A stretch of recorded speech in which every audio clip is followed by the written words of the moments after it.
We learn the best when we operate at the edge of our abilities and a little bit outside of our comfort zone. The truth is, I could go in for a few hours about what that looks like and how we can do that. But today I want to zoom in on sort of an underrated angle, which is, why do we hate getting out of our comfort zone? I think if you dig into the research of learning and development, it's pretty clear that one of our biggest hurdles to become a great learner is fear. The fear of looking bad, the fear of the unknown, the fear of messing up. That's a huge reason we definitely prefer it in our comfort zone. The good news is anybody can learn to beat fear. That's a skill that any of us can develop. But the way that we do that is much different than you might think.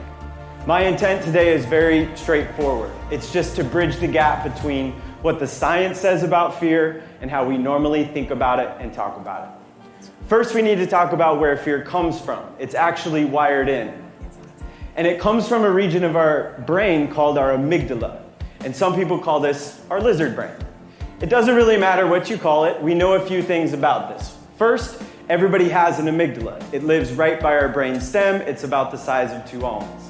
It's there for survival. It's there to keep us alive. And one of its most common tactics to keeping us alive is it generates fear to steer us away from danger. Which is why if we're at a baseball game and the batter accidentally throws their bat and it's flying into the crowd, most people duck. That's our lizard brain at play. It's quick and reactive, it detects a threat, generates fear, we duck. It's also why I can walk around the edge of this dot and I feel perfectly fine, because it's about 2 centimeters high. If this was 150 feet high, I would be freaking out right now. That's my lizard brain generating fear, saying, dude, get away from the edge of the cliff. Our lizard brain is great at its job. However, there's a bit of a glitch to the system. The glitch is our amygdala doesn't really know the difference between the good challenges and the dangerous ones in life. And it doesn't know the difference between the good and bad risks. So its tactic is really to just avoid them altogether. There are 4 sort of triggers that really enhance and create fear. Uncertainty, attention, change, and struggle. The idea here is if these 4 elements are present, fear will be present. Now, I think we can all agree that those 4 elements could absolutely describe a dangerous situation. But they're also present in the best learning opportunities as well. They're present when we perform and compete in art and music. Learning involves lots of these things. And again, if these 4 elements are present, fear will be present. And more times than not, when we feel fear, we find a way to avoid doing the thing, which is excellent when it comes to danger, but not ideal for learning. So yes, this keeps us safe from bats flying at our head, but this is also why we don't like to ask and answer questions in a group. Think about it. If I called on you and you raised your hand to speak up and give an answer, what happens? Most of the people in the room go, boom, and they look at you.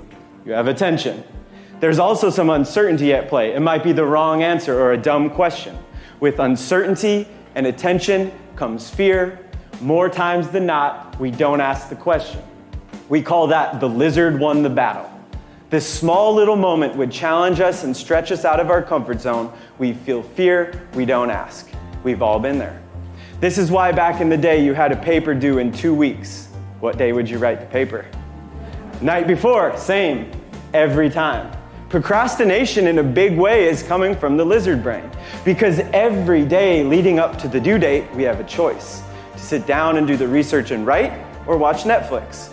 Which one do you think my lizard wants? Netflix. But let's talk about why. Through the eyes of the lizard, the world is black and white. It doesn't really know what we're doing. In its eyes, it's either I could struggle right now or not struggle. It's always going to choose to not struggle. Another tactic I do, I call it downgrading the struggle. Like rather than writing a new article on my website, I'll vacuum my house 3 times.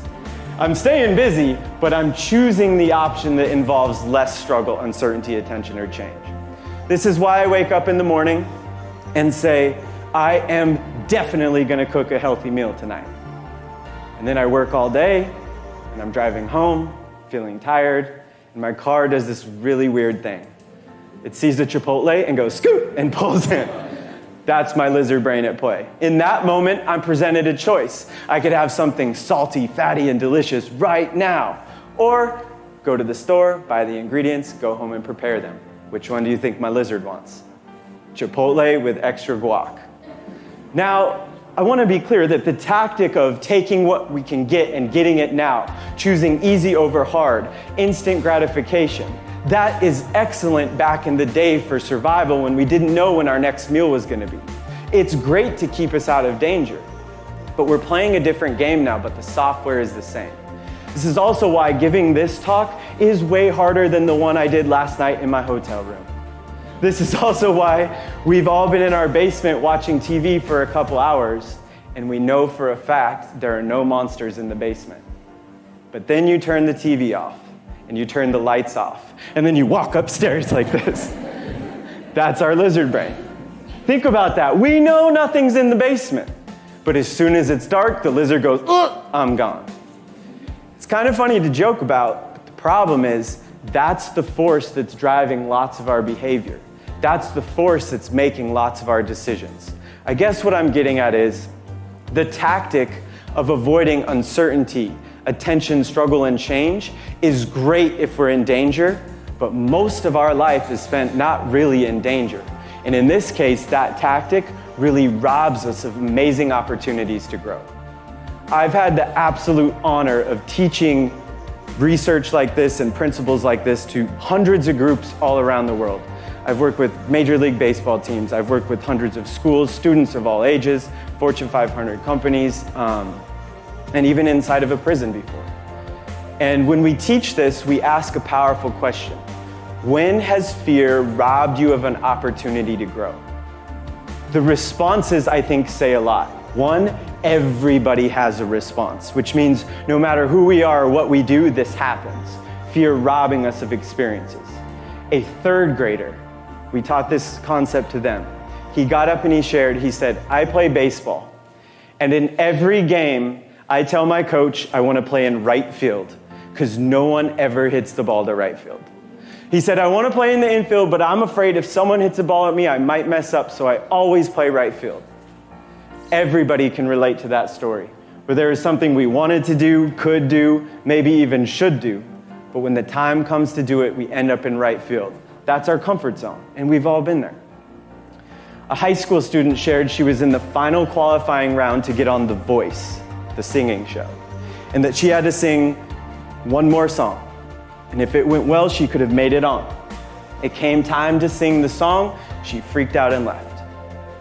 She shared this in front of her classmates, and many of the students in the room gave her the scrunched up, what are you thinking look?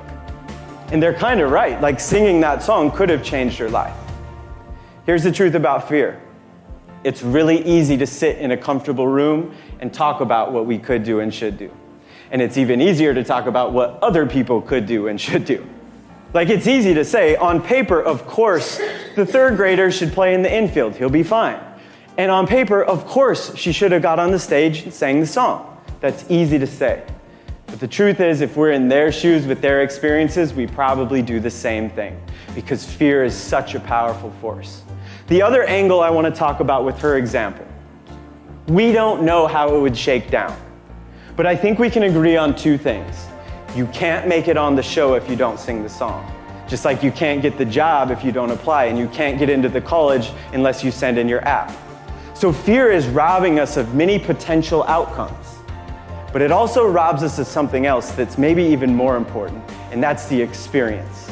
That getting on the stage and singing the song, that applying for the job and going through the interview process, those are good experiences whether we make it or not, and fear is getting in the way of that.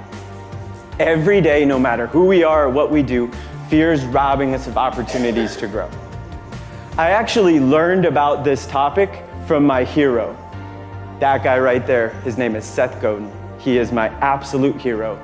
And I had the honor of Skyping with him a few years ago, and we had an incredible conversation about fear. He taught me about the lizard brain and what it does.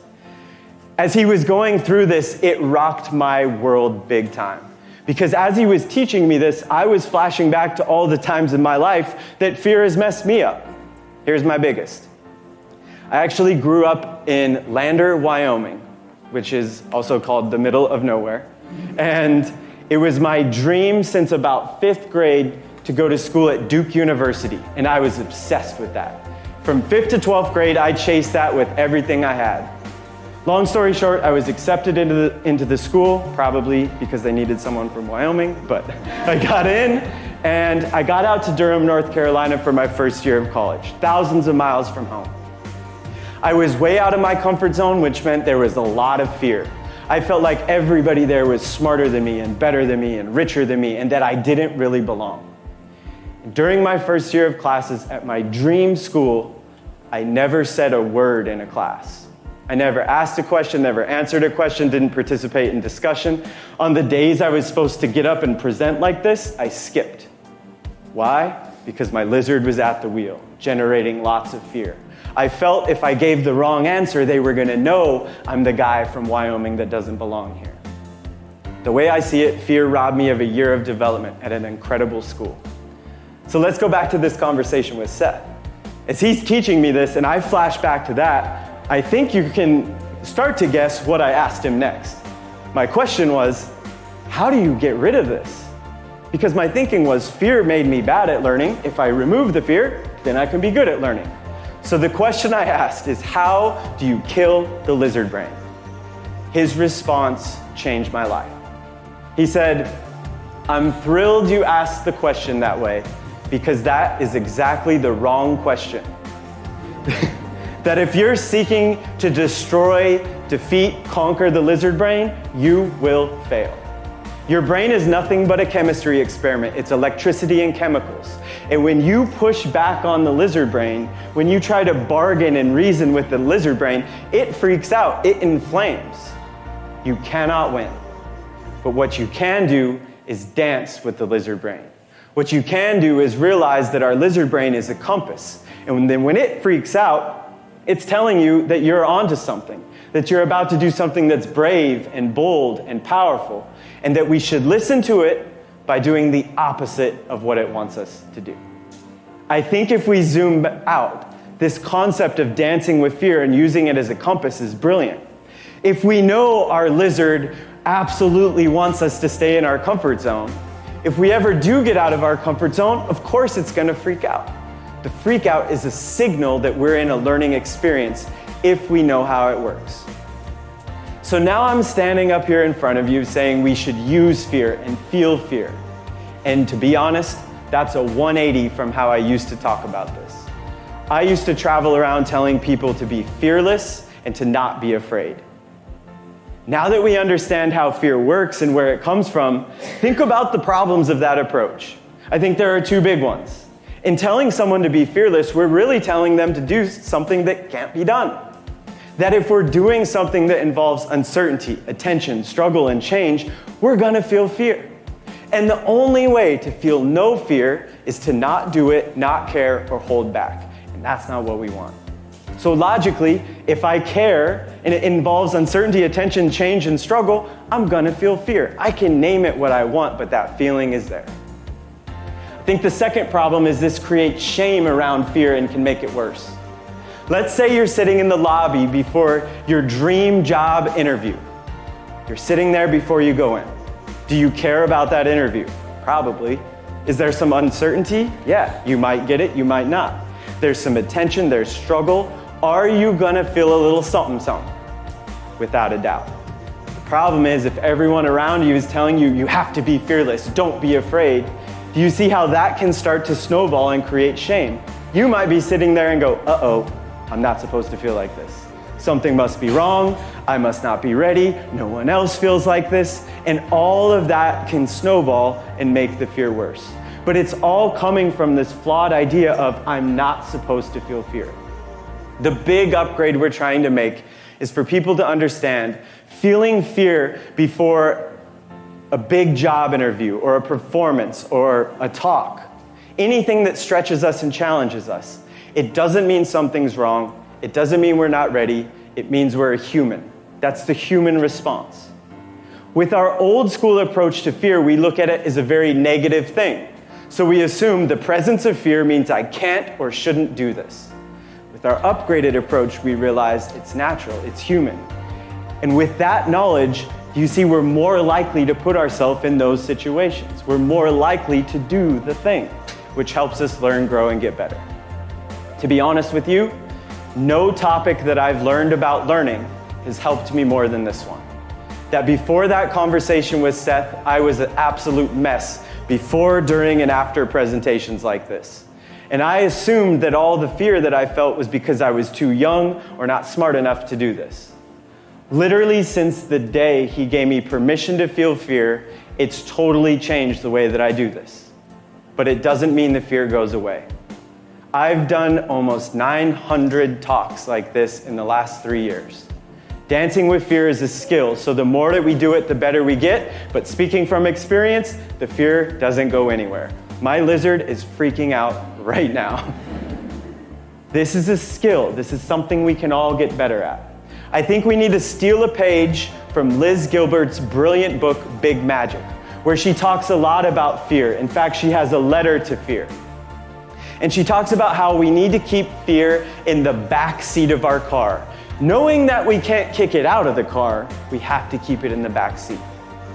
I think it's brilliant because the problem is when the lizard is at the wheel, it detects many learning opportunities as threats. Every problem, challenge, obstacle, or change through the eyes of the lizard is a threat. When we detect threats, we find a way to avoid them. If we can put the lizard in the back seat and we take the wheel, we realize most of those things are actually opportunities. When we frame them as opportunities, we're more likely to do them, experience them, and it helps us learn, grow, and get better over time. Once again, this is a skill, which means it's something that we can build up to. I'm not saying go home tonight and pick the thing that freaks you out the most and do it tomorrow. But I am saying in treating this as a skill, we can start to get reps and practice of feeling fear and asking the question anyways. Feeling fear and volunteering for the project a little bit outside of our comfort zone.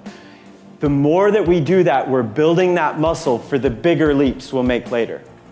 Nobody is perfect with this. My lizard brain still wins lots and lots of battles.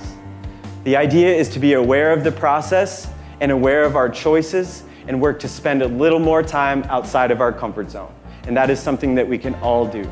I hope this will help you do that. Thank you.